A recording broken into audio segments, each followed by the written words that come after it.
For about 15 to 20 degrees during this ride of the 30-mile stretch known as the Border Trail. Woo, that was close. Okay, getting a little cocky. Okay. Woo. I'm having fun.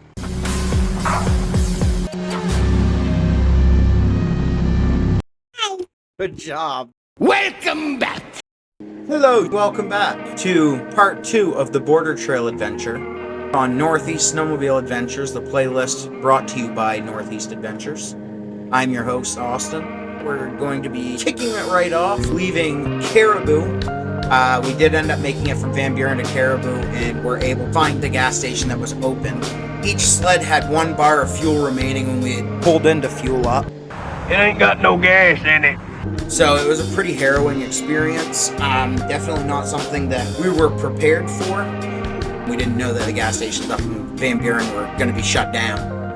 Trevor ended up having to ride about a half mile of pavement, and he went down to a different gas station from me, Ricky, and Charles because the gas station that me, Ricky, and Charles had filled up at was doing security checks. We had filled up, got our gas, and decided to start heading back to Washburn. Now, obviously, we were trying to cook back because 1, we were all cold. 2, we were tired. 3, honestly, we were just tired of being on the sleds. I'm tired of this, Grandpa. That's too damn bad! And we had a pretty long day. I mean, we ended up having to pull out my 600-pound nitro. Ricky ended up blowing a belt at 2 o'clock in the morning. Everything was going smooth until, it wasn't. Unfortunately, this is a pretty uneventful video, but then again, this isn't supposed to be videos that are going to be us doing some crazy stuff that is just like, oh my god, dude, did you see that video that Northeast Adventures posted, dude? He jumped 150 feet over 2 trains that were on fire with like a bunch of pyrotechnics, but it was like gone wrong. Alright, we've got some live on-scene commentary coming up, so I'll talk to you guys in a few minutes. Ricky! Well, that's if I can get that side panel off now. It's down front in the nose. Probably a 13 or a ½ inch. Ooh, no. Maybe we took it out though. What's in your storage compartment? The rope. The Red Bull. Hell yeah. Insults, dude. Usually I have my little 1/4-inch drive set with me, but Not the dude. wow, that fucking thing's grenade. What are you gonna do? Show you? Oh, that's all it's good.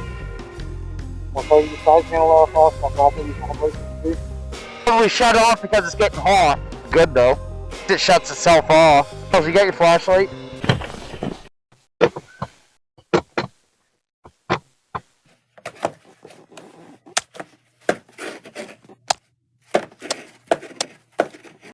Ugh. Really helpful with As you guys can see, Ricky did end up getting the belt replaced.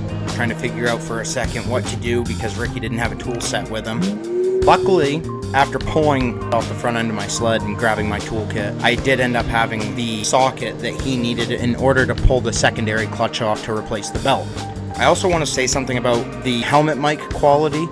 It just does not sound good in this video or in part 1. Come to find out, the gain was turned up way too high. So when I'm inside of the helmet and I'm talking, it's just way too much for the camera to actually be able to process. I did end up redoing my helmet setup, so should have better quality coming at you guys in the next few videos.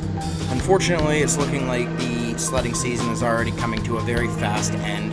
We just got about an inch and a half of rain, followed by almost 50-degree temps, and today, March 11th, it maintained a temp of about 42 degrees outside, so we've lost a decent amount of snow. That being said, this is all she wrote for the 2024-2025 snowmobile season. Most clubs have stated that there's a lot of water on the trails, and to me, honestly, that just doesn't seem worth it. Who knows, there might be one more sled video before it's all said and done, but for the most part, we're going to be focusing on getting the dirt bike ready, getting the side-by-side ready for the summer season. So if you guys are interested in seeing like post-season and pre-season maintenance videos, let me know down in the comments. That being said, I hope you guys enjoyed this two-part video of the three of us riding up north and riding the border trail. If you did, please leave a like, and to see much more content like this, go ahead and subscribe, because it only helps the channel get that much better. Until the next time, everyone, this is Austin with Northeast Adventures. Thanks for watching.